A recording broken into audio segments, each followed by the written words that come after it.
متأكد ان النتيجة هتكون ما شاء الله يعني. انا واثق لا في بتهيألك يا عم، ده شغل اعلانات وفيسبوك. لا انا مجرب، انا مجرب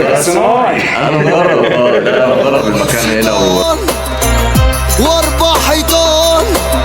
على السوشيال ميديا انا برجع كل بني ادم الكلمه غير الحقيقه لمكانه الطبيعي ان شاء الله.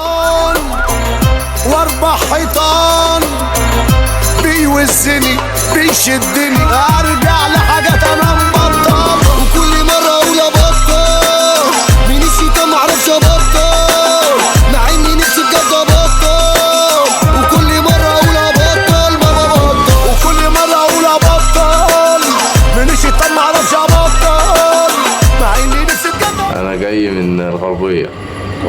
عملت الشغل ده فين؟ مش عايزين نقول عملتها فين. فرق جامد يعني بين هنا وبين المراكز التانية. لا ما شاء الله يعني حاجة، يعني ما كنتش متخيل النتيجة هتكون كده بأمانة يعني. بأمانة ربنا.